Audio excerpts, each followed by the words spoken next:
সুপ্রিয় দর্শক, আসসালামু আলাইকুম। সবাইকে স্বাগত জানাচ্ছি আজকের গুরুত্বপূর্ণ সংবাদে। প্রথমেই জানিয়ে দিচ্ছি সংবাদ শিরোনাম, পরে বিস্তারিত। বারবার ভূমিকম্প কি কিয়ামতের আলামত? শুনছিলেন সংবাদ শিরোনাম, এখন বিস্তারিত। তার আগে ছোট্ট একটি আবেদন, যদি আপনি ন্যায় ও মানবতার পক্ষে থাকেন লাইক দিন।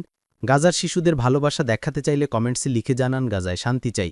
আর সাবস্ক্রাইব করুন আমার চ্যানেলটি, কারণ আমরা বলি সেই কথা যা অনেক মিডিয়া আড়াল করে। এখন চলুন বিস্তারিত দেখা যাক। জমিনের অভ্যন্তরে সাধারণত কম্পন তরঙ্গ থেকে যে শক্তির সৃষ্টি হয় তাকে ভূমিকম্প বলে। এ তরঙ্গ ভূগর্ভের কোনো নির্দিষ্ট অঞ্চলে উৎপন্ন হয়, ক্রমে উৎসস্থল থেকে তা চতুর্দিকে ছড়িয়ে পড়ে। মহান আল্লাহ বলেন, আমি ভয় দেখানোর জন্যই তাদের কাছে আযাবের নিদর্শনসমূহ পাঠাই। সূরা ইসরা অনুসাদ। হযরত আবু হুরায়রা রাদিয়াল্লাহু তাআলা আনহু থেকে বর্ণিত, তিনি বলেন, নবী সাল্লাল্লাহু আলাইহি ওয়াসাল্লাম বলেছেন, কিয়ামত কায়েম হবে না যে পর্যন্ত না ইলম উঠিয়ে নেওয়া হবে, অধিক পরিমাণে ভূমিকম্প হবে, সময় সংকুচিত হয়ে আসবে, ফিতনা প্রকাশ পাবে, হারজ বৃদ্ধি পাবে। হারজ অর্থ খুনাখারাবি। তোমাদের সম্পদ এত বৃদ্ধি পাবে যে উপচে পড়বে। বুখারী হাদিস ৯৭৯। কারণ পৃথিবীতে যখন ব্যাপক হারে অশ্লীলতা, বেহায়াপনা, অন্যায়, অবিচার ও বাদ্যযন্ত্রের প্রকাশ ঘটবে, তখন এ জাতি ভূমিকম্পের মুখোমুখি হবে।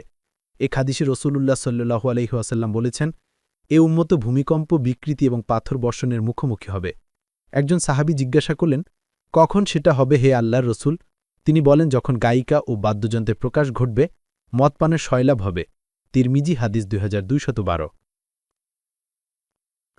আর ভূমিকম্পের বিভীষিকা কত মারাত্মক! কোরআনের এক আয়াতে আল্লাহ তাআলা বলেন, হে মানব সকল, তোমরা ভয় করো তোমাদের রবকে। নিশ্চয়ই কিয়ামত দিবসের ভূকম্পন হবে একটা মারাত্মক ব্যাপার। যেদিন তোমরা তা প্রত্যক্ষ করবে, স্তন্যদায়ী মা তার দুগ্ধপোষ্য সন্তানের কথা ভুলে যাবে, আর সব গর্ভবতীর গর্ভপাত হয়ে যাবে। দৃশ্য তো মানুষকে মাতালের মতো দেখাবে, আসলে তারা নেশাগ্রস্ত হবে না। বস্তুত আল্লাহর শাস্তি হবে অত্যন্ত ভয়াবহ। সূরা হজ আয়াত 1-2। রাসূলুল্লাহ সাল্লাল্লাহু আলাইহি ওয়াসাল্লাম বলেন, যখন অবৈধ উপায়ে সম্পদ অর্জিত হবে, কাউকে বিশ্বাস করে সম্পদ গচ্ছিত রাখা হবে কিন্তু তার খেয়ানত করা হবে, জাকাতকে দেখা হবে জরিমানা হিসাবে, ধর্মীয় শিক্ষা ছাড়া বিদ্যা অর্জন করা হবে, পুরুষ তার স্ত্রীর আনুগত্য করবে কিন্তু মায়ের সঙ্গে বিরূপ আচরণ করবে, বন্ধুকে কাছে টেনে নিয়ে পিতাকে দূরে সরিয়ে দেবে, মসজিদে উচ্চস্বরে সরগোল হবে, জাতির সবচেয়ে দুর্বল ব্যক্তিটি সমাজের শাসকরূপে আবির্ভূত হবে, সবচেয়ে নিকৃষ্ট ব্যক্তি হবে নেতা। একজন মানুষ যে খারাপ কাজ করে খ্যাতি অর্জন করবে, তাকে তার খারাপ কাজের ভয় সম্মান প্রদর্শন করা হবে, বাদ্যযন্ত্র ও নারী শিল্পীর ব্যাপক প্রচলন হবে, মদপান করা হবে, লোকজন তাদের পূর্ববর্তী মানুষগুলোকে অভিশাপ দেবে, এমন সময় তীব্র বাতাস প্রবাহিত হবে, এমন একটি ভূমিকম্প হবে যা সেই ভূমিকে তলিয়ে দেবে। তিরমিজি হাদিস 1447। ভূমিকম্পের সময় কি আমল করবেন? রাসূল সাহেব বলেছেন, যে ব্যক্তি এ দোয়া 3 বার পড়বে সে ভূমি ও আকাশের দুর্যোগ থেকে হেফাজতে থাকবে। এছাড়া যে কোনো দুর্যোগ থেকে রক্ষা পেতে পড়তে পারেন, লা ইলাহা ইল্লা আনতা সুবহানাকা ইন্নী কুনতু মিনাজ জালিমিন। অর্থ, তুমি ব্যতীত সত্য কোনো উপাস্য নেই, তুমি পবিত্র, নিশ্চয়ই আমি জালিমদের দলভুক্ত। রাসূল সাহেব তার উম্মতকে যে কোনো দুর্যোগের সময় বিপদে আল্লাহর কাছে সাহায্য চাইতে বলেছেন। রাসূল সাহেব বলেছেন, যে ব্যক্তি এ দোয়া 3 বার পড়বে সে ভূমি ও আকাশের দুর্যোগ থেকে হেফাজতে থাকবে। বিসমিল্লাহিল্লাযী লা ইয়াদুররু মা ইসমিহি শাইউন ফিল আরদি ওয়ালা ফিস সামাই ওয়া হুয়াস সামিউল আলিম।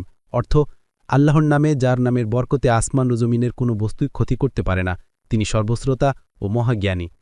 এছাড়া দুর্যোগের সময় আরও যে দোয়া পড়তে পারেন, আন্তা ওয়ালিয়ুনা ফাগফিরলানা ওয়ারহামনা ওয়া আন্তা খায়রুল গাফিরিন। অর্থ, হে আল্লাহ, আপনি যে আমাদের রক্ষক, সুতরাং আমাদেরকে ক্ষমা করে দিন, আমাদের উপর করুণা করুন, তাছাড়া আপনি যে সর্বাধিক ক্ষমাকারী। সূরা আরাফ আয়াত 155। ষাঁড় যখন শিং নড়ায় তখন পৃথিবীতে ভূমিকম্প হয়। গ্রামদেশে একটি কথা প্রচলিত, পুরো পৃথিবী একটি ষাঁড়ের শিংয়ের উপর আছে, ষাঁড় যখন শিং নড়ায় তখন পৃথিবীতে ভূমিকম্প হয়। এটার কোনো ভিত্তি কি ইসলামে আছে? এটা কি কোনো হাদিস নাকি? ইসলামে এমন কোনো বিষয়ের কোনো ভিত্তি নেই, এটি সম্পূর্ণ ভিত্তিহীন। আল্লামা ইবনুল কাইয়্যিম রহমহু, আবু হাইয়ান রহমহু একে ভিত্তিহীন ও জাল বলেছেন। আল মানারুল মুনিফ পৃষ্ঠা ৭৮, আল ইসরাইলিয়াত ওয়াল মাউজিয়াত ৩০৫।